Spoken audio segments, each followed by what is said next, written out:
Jika pada tahun 2001 kita memiliki uang 20 juta rupiah, di mana setengah dari 20 juta tersebut dideposito di Bank BCA dan setengahnya lagi dibelikan saham Bank BCA, kira-kira berapakah uang kita sekarang pada tahun 2020? Sebelum menjawab pertanyaan tersebut, mari kita bahas sejarah berdirinya Bank BCA. Bank Sentral Asia atau BCA didirikan dengan nama NV Perseroan Dagang dan Industri Semarang Knitting Factory pada tahun 1955 oleh Sudono Salim. Sudono Salim adalah seorang pengusaha yang merupakan pendiri PT Bogasari Flour Mills dan Salim Group. Salim Group adalah perusahaan yang mendirikan Indofood, Indomobil, Indosemen, Indosiar, Indomaret, dan Indomarko. Pada tanggal 2 September 1975, nama bank tersebut berubah menjadi PT Bank Sentral Asia atau BCA. Pada tahun 1997, BCA mengalami bank rush selama krisis ekonomi Indonesia. Pada tahun 1998, BCA diambil alih oleh pemerintah dan diikutsertakan ke dalam program rekapitalisasi dan restrukturisasi yang dilaksanakan oleh Badan Penyihatan Perbankan Nasional atau BPPN. Pada tahun 1999, BCA telah selesai direkapitalisasi dan sebagian besar kredit yang diberikan BCA dipertukarkan dengan obligasi pemerintah.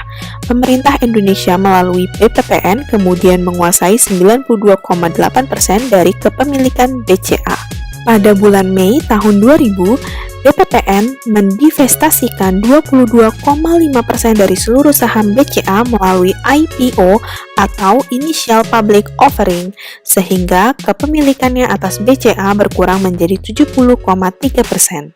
Semenjak IPO, BCA telah menjadi perusahaan publik, yang artinya seluruh masyarakat Indonesia dapat membeli saham BCA dan menjadi pemilik bank tersebut. Lalu, apa sih definisi saham? Lebih untung mana? Beli saham perusahaan publik atau deposito di bank? Tahu nggak guys? Ketika kita beli saham, itu sama saja kita beli perusahaan. Jadi, kalau kita beli saham Bank BCA, sama saja artinya kita membeli Bank BCA dan menjadi pemilik bank tersebut.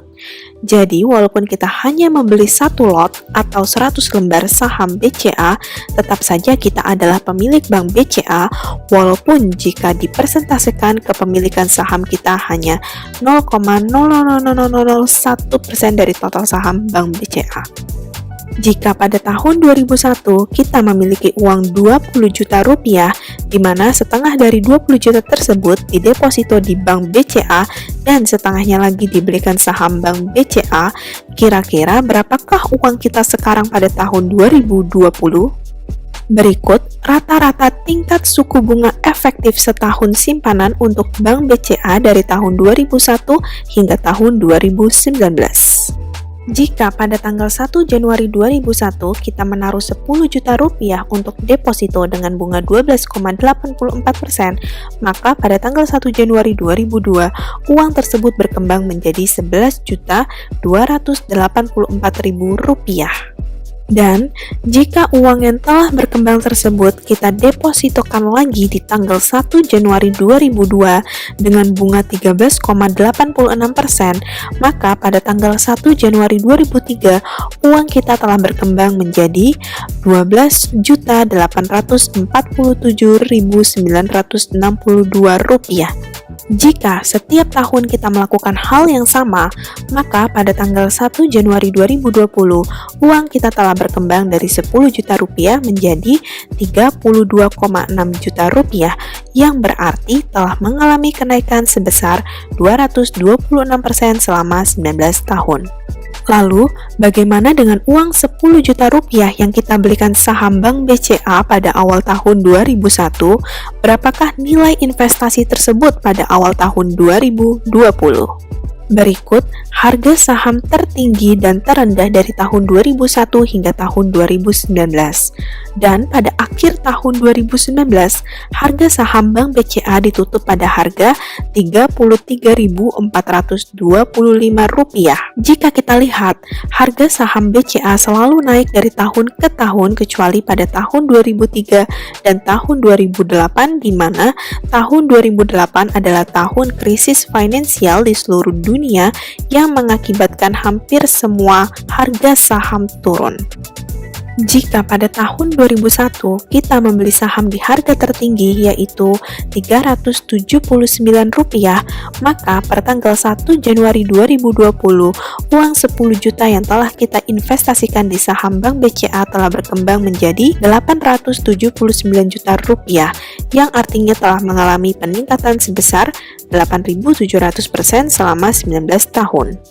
Dan jika pada tahun 2001 kita membeli saham di harga terendah yaitu Rp192, maka per tanggal 1 Januari 2020, uang 10 juta yang telah kita investasikan di saham Bank BCA telah berkembang menjadi Rp1,7 miliar, yang artinya telah mengalami peningkatan sebesar 17.225% selama 19 tahun. Jadi, keuntungan terendah yang dapat kita peroleh dari saham BCA adalah Rp879 juta, sedangkan keuntungan tertinggi yang dapat kita peroleh adalah Rp1,7 miliar. Berikut perbandingan hasil akhir dari deposito uang Rp10 juta di Bank BCA dan hasil akhir dari investasi Rp10 juta di saham Bank BCA dari tahun 2001 hingga 2019. Uang 10 juta yang didepositokan di Bank BCA telah berkembang menjadi Rp32 juta, sedangkan uang 10 juta yang dibelikan saham Bank BCA telah berkembang antara Rp879 juta hingga Rp1,7 miliar. Wah, berarti beruntung banget ya orang-orang yang sudah beli saham Bank BCA dari tahun 2001. Pasti kalian penasaran kan siapa pemegang saham Bank BCA yang beruntung tersebut? Pada tahun 2001, Republik Indonesia melalui BPPN adalah pemegang saham terbesar sebesar 59,71%, sedangkan publik atau masyarakat memiliki 33,16% saham BCA. Dan setelah itu, 3 orang dari keluarga Salim masing-masing memiliki kurang lebih 2% dari total saham Bank BCA. Keluarga Salim adalah pemilik Salim Group yang terdiri dari perusahaan-perusahaan besar seperti PT Indofood Sukses Makmur dan PT Bogasari Flour Mills. Pada tahun 2002, BPPN mendivestasikan 51% dari seluruh saham BCA melalui proses tender strategic private placement yang dimenangkan oleh Varindo Investment Mauritius Limited, sehingga BPPN hanya memiliki 8,56% dari total saham Bank BCA. Varindo Investment Mauritius Limited adalah perusahaan milik Bambang Hartono dan Budi Hartono. Hartono bersaudara adalah pengusaha Indonesia dan pemilik grup Jarum. Pada tahun 2005, pemegang saham terbesar tetap dikuasai oleh Hartono bersaudara sebesar 51,18% dan kemudian disusul oleh Antoni Salim sebesar 1,77%.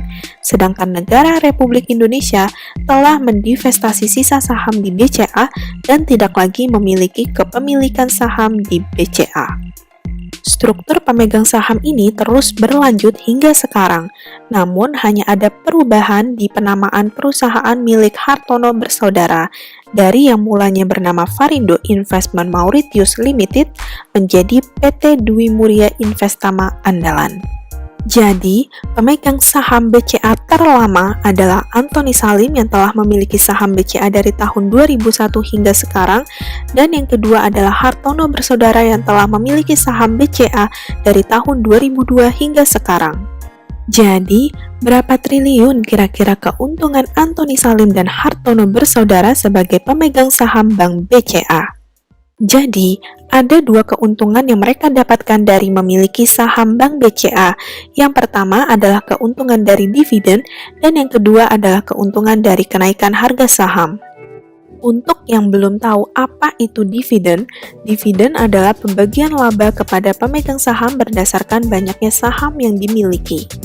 Estimasi dividen yang diterima Anthony Salim pada tahun 2001 adalah 8 miliar rupiah, sedangkan estimasi dividen yang diterima Anthony Salim pada tahun 2017 adalah 110 miliar rupiah. Total dividen yang diterima olehnya dari tahun 2001 hingga 2017 adalah 799 miliar rupiah, sedangkan total dividen yang diterima oleh Hartono bersaudara dari tahun 2001 hingga 2017 adalah 21 triliun rupiah.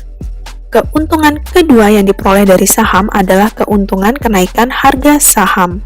Pada tahun 2001, nominal saham BCA yang dimiliki oleh Anthony Salim adalah antara 84 miliar rupiah hingga 165 miliar rupiah.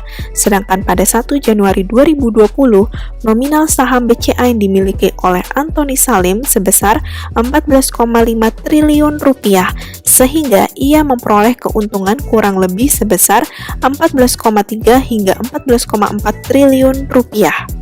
Sedangkan nominal saham BCA yang dimiliki oleh Hartono bersaudara pada tahun 2002 sebesar 4 hingga 8 triliun rupiah. Dan pada 1 Januari 2020, saham tersebut sudah bernilai 388 triliun, sehingga mereka memperoleh keuntungan kurang lebih sebesar 380 hingga 384 triliun.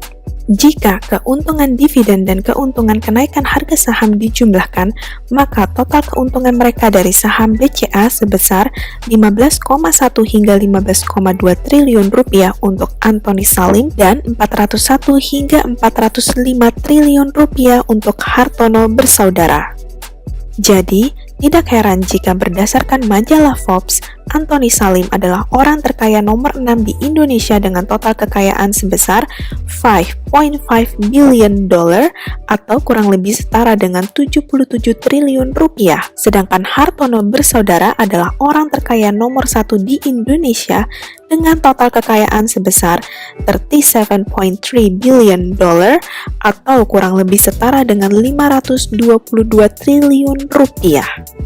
Jika kalian memiliki uang lebih untuk investasi, perusahaan publik apakah yang kalian mau beli di tahun 2020 ini?